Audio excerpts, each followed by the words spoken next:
Good morning, children. We saw the lesson animals, isn't it? What is meant by reproduction? What is fertilization? Then pre-fertilization, post-fertilization. Then what are the different stages of caterpillars?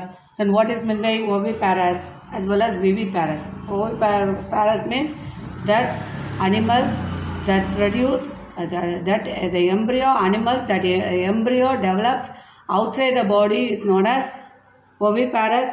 Uh, Viviparous means it nothing but it directly give birth to the young one is known as viviparous, isn't it? So the different stages of a caterpillar are egg, then larva, then pupa, and the adult butterfly, isn't it?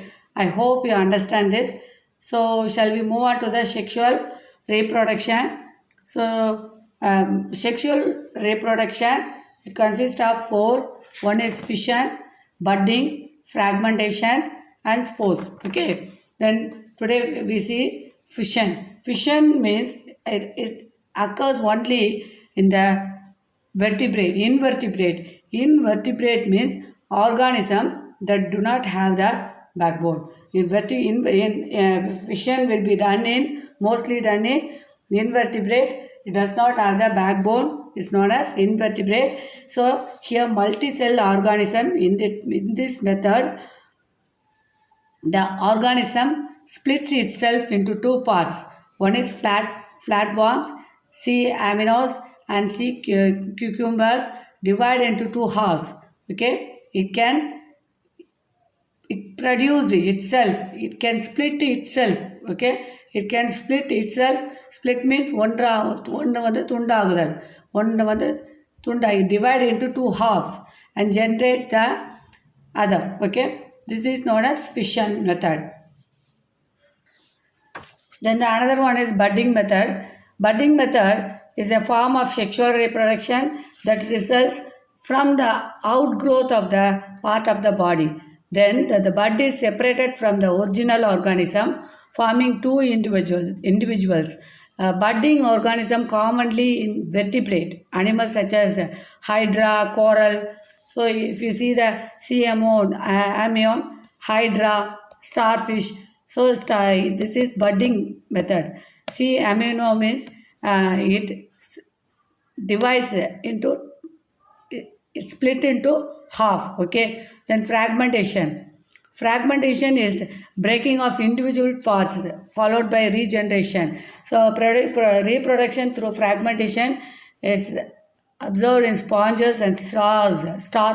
Okay, sea stars. Fragmentation may occur accidentally damage. So when it is accidentally damage from the predators or natural form of reproduction. So to protect from the predator means enemy.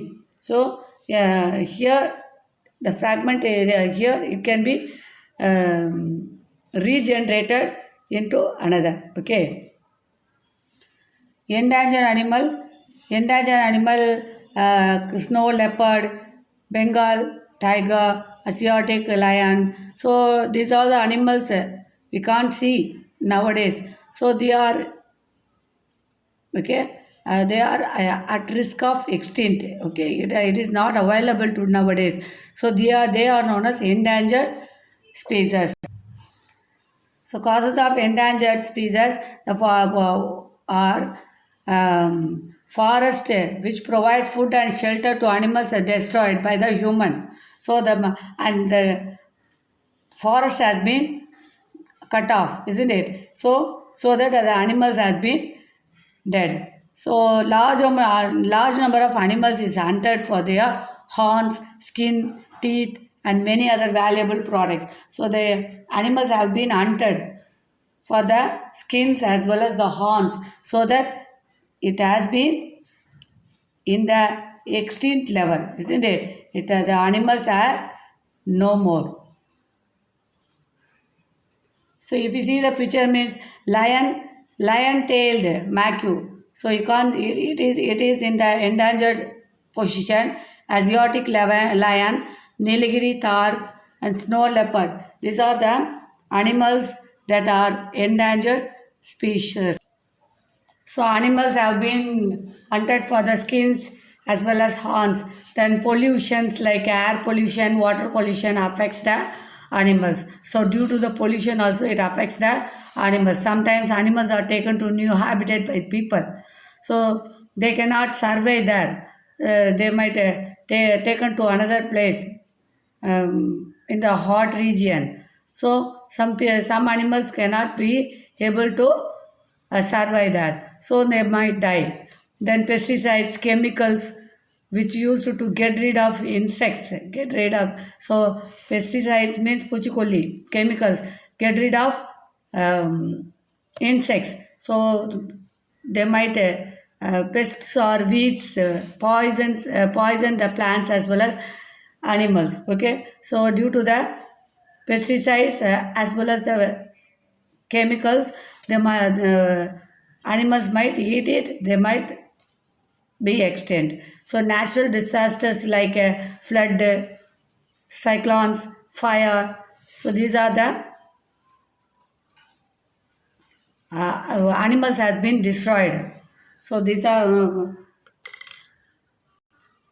the main causes of endangered animals. These are the causes of endangered animals. So how can we save this endangered animal? So we need to take some measurements like hunting and poaching animals should be prohibited. So we should not hunt the animals. So we should not pollute the environment. We should use the limiting plastics as well as recycle it so that we can save the endangered animals. So we should limit the plastics items. Pesticides and chemicals should be avoided. So planting in native trees, okay, will provide food to the animals. So we should buy eco-friendly products. Eco-friendly means which is not poisons, okay, to the animals as well as we. So like a banana leaf, you can use it like this items so that we can save the animals also. The banana, jute. So these are the products we can use, means it will be eco-friendly to us, isn't it? To us also, for the environment as well as the plants, animals. So these are the saving endangered species. These are the points that how can we save the endangered species. Okay, so children, I hope you understand these questions. Try to read it. Okay, I will give the question answer afterwards. Thank you, children.